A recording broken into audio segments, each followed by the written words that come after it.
Hi everyone, Little Miss Gamer here to talk to you guys this week about one of the quirkiest games to ever be released for the NES. It's a game that most hardcore gamers have definitely heard of, but might not have actually played. So get this, it's a platformer, but you can't jump. You have this shape-shifting sidekick that you have to constantly feed. You have to go around collecting diamonds and gold and power-ups, but you really only need one item to beat the game. And there's this huge anti-obesity message that gets canceled out by your own actions. Give up? It's a boy and his blob. Bloop, bloop, bloop, bloop, bloop, bloop, bloop. I picked up this game not too long ago because it's one of my friend Hex's favorite games, and I'd never played it before. With a title like A Boy and His Blob, you just know it's gotta be quirky and fun, and the game delivers on that for sure. Ew. Now, instead of me explaining to you exactly how to play the game, I'm actually going to read to you straight from the manual. And that's because this is a game where the entire backstory is completely explained outside of the game itself. Look! He likes them. Likes them? The boy's blob loves them. Jelly beans, that is, and every flavor under the subway. Ugh, bad pun.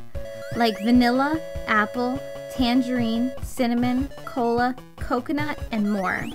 Like many boys in the 21st century, the boy has a buddy from outer space. This one's from Blobonia, a place where an evil emperor makes everyone eat only marshmallows and chocolate.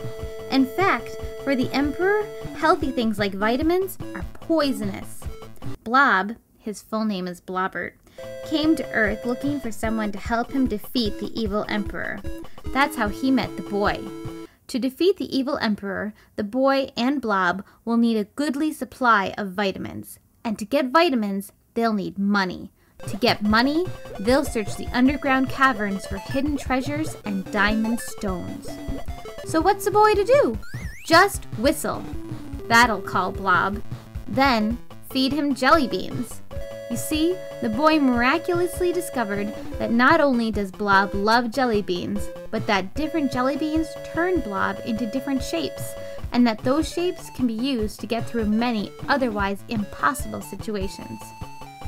With his repertoire of shapes, Blob can help the boy overcome even the most outrageous obstacles, as long as Blob gets the right flavored bean. In fact, with enough jelly beans and enough flavors, anything is possible. Is this the coolest concept ever, or just a really weird ad for jelly beans? Either way, I was ready to take the plunge.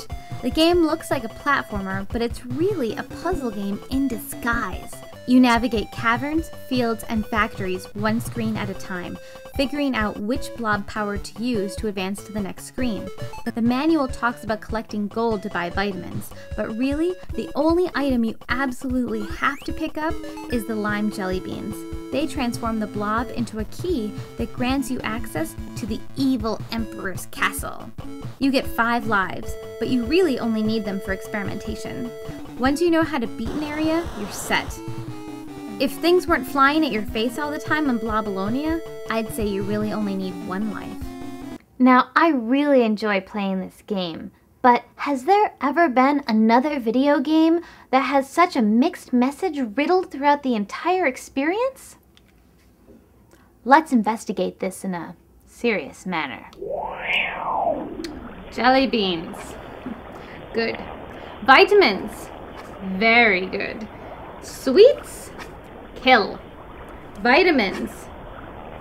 Kill? Does this make any sense? Perhaps if we were talking straight up diabetes or hypoglycemia even, that could make sense. Avoid sugary snacks, eat your vitamins, but don't overdose, because if you do, it's Blob City for you. However, this is not Captain Novolin. The main character, the boy, runs around with his fat alien friend named Blobbert. During the course of the game, you stuff the blob's face with 15 different kinds of jelly beans. Some of these chemically processed treats have good sounding names, like lime, grape, and tangerine. But then there's cola, vanilla, and root beer. All cavity causers. Now, I'm not implying that the blob got fat and eating too many 10-calorie jelly beans, but how much red dye number 2 do you think it took to get him to lose all of his bones? I mean, how many pills did the citizens of Blobonia take before they started to gain superpowers and become allergic to vitamins? The manual says that to the Emperor, vitamins are like poison. How screwed up on sweets and jelly beans do you have to be where the slightest ingestion of vitamin B is gonna kill a brother? Come on!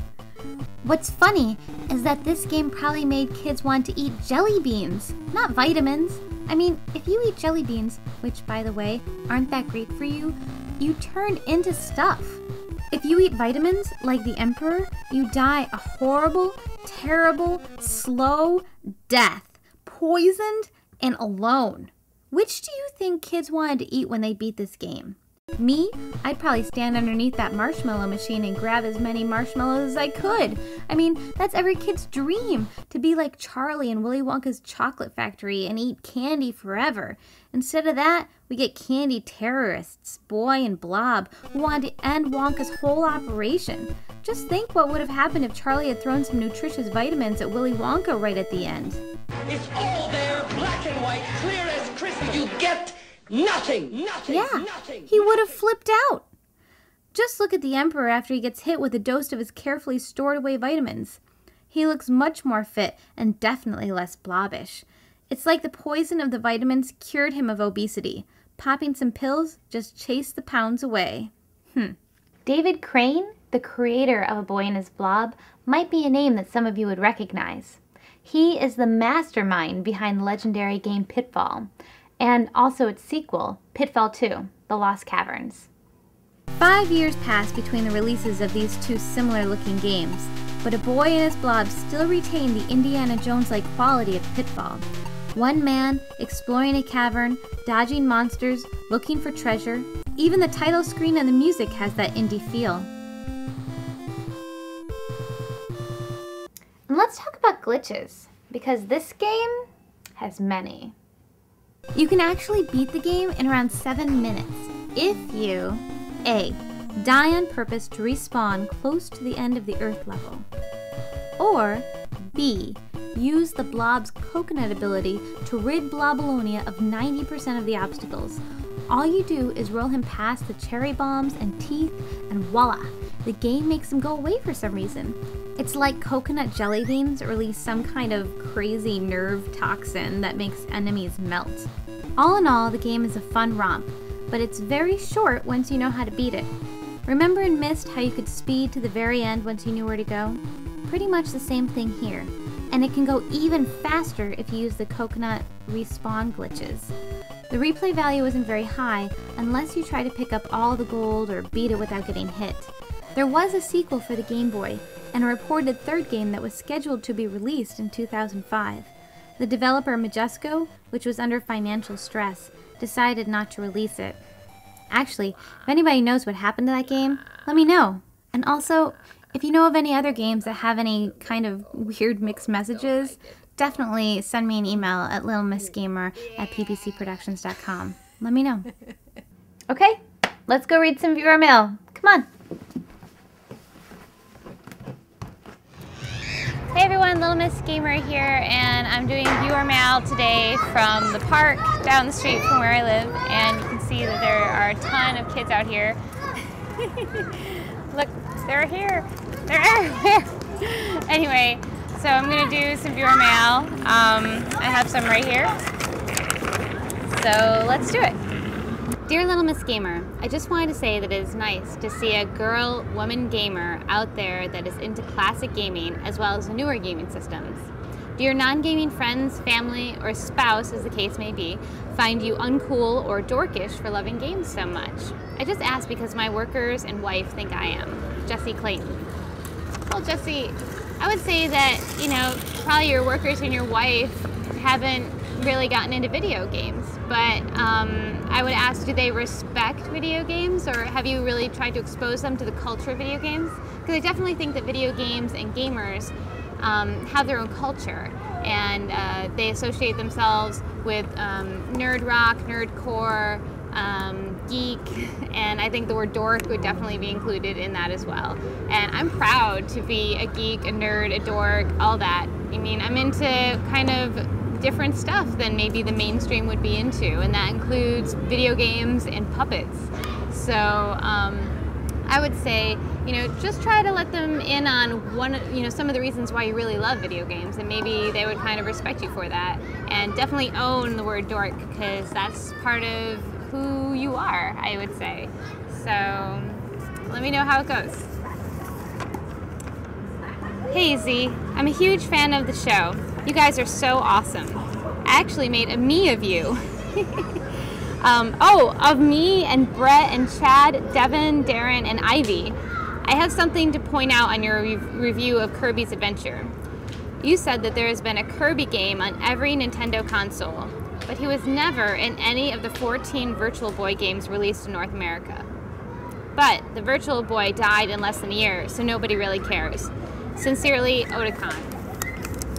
Well, Otakon, I have to say that I didn't really count the Virtual Boy, since it's such a random peripheral that everybody kind of makes fun of, and a lot of people who aren't hardcore gamers even really know about it or remember it. So, okay, you got me. I'm sorry I left out the Virtual Boy. I think I even left out 1 or 2 other games. I was just trying to list off a whole bunch of games. They're playing baseball. Just trying to give an example of all the different games that Kirby had been in. But like I said, you got me. And thanks so much for making me's of us. I'd love... Oh, careful. I'd love to see them sometime. So, alright, that's it. Thanks for watching, everyone. Again, if you guys have any viewer mail, be sure to email me and let me know. This is Little Miss Gamer. I'm going to go hit the swings and keep playing.